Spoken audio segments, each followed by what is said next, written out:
Hello po sa inyong lahat mga ka-crypto. Sa video na ito ay atin pong pag-uusapan si XRP at ang sinasabi ng isang eksperto kung bakit dapat po tayo mag-hold ng at least 1,000 na XRP.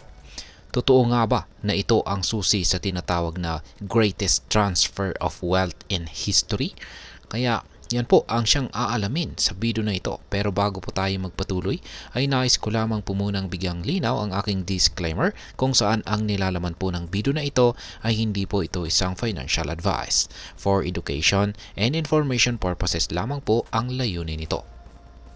Ayan, ano nga ba ang sinasabi ng eksperto tungkol dito kay XRP? Ayan, si Edo Farina, siya po ang CEO ng Alpha Lions Academy. At siya po ay nagbahagi ng malalim na insights kung bakit mahalaga ang pag-hold kay XRP, lalo na sa long term. Ayon sa kanya, si XRP po ay isa sa mga pinakamahalagang digital assets ngayon dahil po sa utility nito at ang potential adoption nito bilang bahagi ng next generation financial system. Ayon po kay Ginoong Farina, ang pag-hold ng 1,000 XRP ay isang benchmark na kailangang maabot ng mga investors na gustong makinabang sa darating na malaking pagbabago sa global financial system. Ngayon ay magkano po ang kailangan para sa 1,000 na XRP? Ayan, sa kasalukuyan ang presyo po ng XRP ay nasa $2.30. Ang 1,000 XRP ay nagkakahalaga po ito ng humigit kumulang 130,000 pesos. Yan, bagamat ito po ay maaring medyo malaki para sa ilan, ang long-term value nito ayon kay Ginoong Farina ay maaari pong lumaki ng exponential or napakatindi ang magiging paglago nito. At ang kanyang prediction, ayan, si XRP ay maaring umabot daw sa presyong $10, $100 o higit pa, lalo na kung tuluyang ma-adapt ito ng mga central banks at maging backbone ng bagong financial infrastructure. Kaya yan, ganyan po katindi ang kanyang basihan dito. Ngayon ay bakit kailangan po nating mag-hold at hindi magbenta agad ng ating XRP? Isa pong mahalagang punto na binanggit ni Ginoong Farina ay ang tendency ng maraming investors na magbenta ng maaga. Marami raw ang nagbenta ng kanilang XRP noong umabot ito sa presyong 0.80 o $1. Umaasang babagsak muli ang presyo para makabili ulit. Ngunit, hindi na po nangyari ang retracement na kanilang inaasahan. Ayon po kay Ginoong Farina, ang ganitong emosyonal na desisyon ay maaari pong magdulot ng malaking pagkalugi sa hinaharap, lalo na kung umabot sa full potential sa XRP. Kaya ang kanyang payo ay huwag masyadong padala sa emosyon. Ang pag-hold po kay XRP ay para sa mga handang maghintay sa long-term rewards. Ngayon ay saan po dapat natin itago ang ating XRP?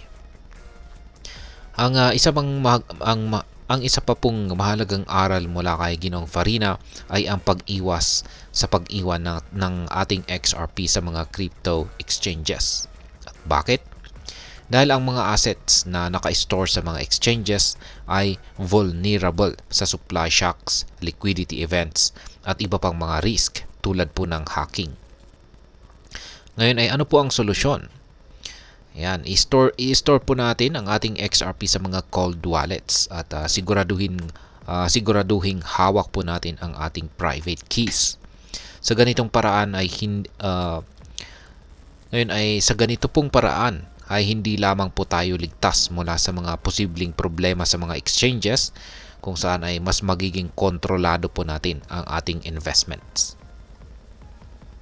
Ngayon ay paano naman po natin maiiwasan ang emotional trading? Yan, alam nating lahat na ang crypto market ay napaka-volatile. Araw-araw makikita natin ang pagtaas at saka ang pagbaba ng presyo nito. Pero ang sabi po ni Ginoong Farina ay huwag daw po tayo mag-focus sa araw-araw na galaw ng market. Ang madalas po nagpag-check ng ating holdings ay maaari pong magdulot ito ng stress at saka emotional decision tulad po ng panic selling. Ayon po sa kanya, okay lang ang tumingin sa charts paminsan-minsan, pero huwag pong gawing habit ang pag-check ng ating wallet. Kaya mas mainam po na mag-focus sa long-term goals. Yan, long-term goals na lamang. Ngayon ay ano po ang posibleng kinabukasan para kay XRP? Ayon po kay Ginoong Farina, si XRP ay may malaking potensyal na maging susi sa tinatawag na financial freedom. Yan, financial freedom. Sa kanyang pananaw, ang pag-hold po ng 1,000 XRP ay maaring magbigay ng significant gains or malaking kita bago pa man sumapit ang taong 2030.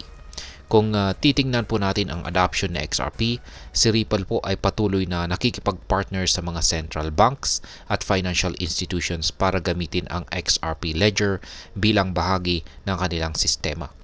Kung magtutuloy-tuloy po ito, ang demand para kay XRP ay tataas na posibleng magpapataas din ng presyo nito. Ngayon ay ano po ang epekto nito para sa atin bilang mga Pinoy crypto traders or investors ni XRP? Para sa atin, ang impormasyon na ito ay nagbibigay po ng malaking oportunidad. Si XRP ay maaring maging bahagi ng ating diversified portfolio lalo na kung long-term investment ang ating layunin. Pero mahalaga ring tandaan ang risk na kaakibat ng crypto trading. Dapat ay meron po tayong sapat na kaalaman at plano bago po tayo mag-invest. Ang 1,000 XRP ay hindi po ito maliit na halaga, kaya siguraduhin ito ay bahagi ng isang well thought out financial strategy, o sa madaling salita ay pinag-isipan po talaga natin ito. Ngayon ay ano naman po ang aking masasabi tungkol dito? Ang ideya po ng pag-hold ng 1,000 XRP ay interesting, lalo na kung naniniwala po tayo sa potential ng cryptocurrency sa hinaharap. Ngunit gaya po ng lagi kong sinasabi, hindi po garantiya ang anumang prediction. Ang crypto market ay mabilis pong magbago at mahalagang maging handa sa anumang senaryo. Kaya kung balak po nating sundin ang payo ni Ginoong Farina, siguraduhin na iintindihan po natin ang long-term commitment na kasama nito. At higit sa lahat ay huwag po tayong mag-invest ng higit sa kaya nating mawala. Ngayon ay ano naman ang dapat nating tandaan? Ang pagiging isang successful crypto investor ay hindi lamang po tungkol sa magkano ang ating hino-hold, kundi kung paano po natin pinamamahalaan or hinahandle ang ating investment. Kaya tandaan po natin ang tatlong mga bagay na ito. Una ay huwag po tayong magpadala sa emosyon. Pangalawa ay protektahan ang ating assets gamit ang cold wallets. Pangatlo ay magkaroon po tayo ng malinaw na long-term plan. At ayan, hanggang dito na lamang po tayo sa video na ito mga ka-crypto. Sana po ay inyong nagustuhan ang aking paliwanag sa video na ito. Kung inyo po itong nagustuhan, pakiclick lamang po ang like button nito. Marami pong salamat sa panonood. Ingat po tayo lagi at God bless po sa ating lahat.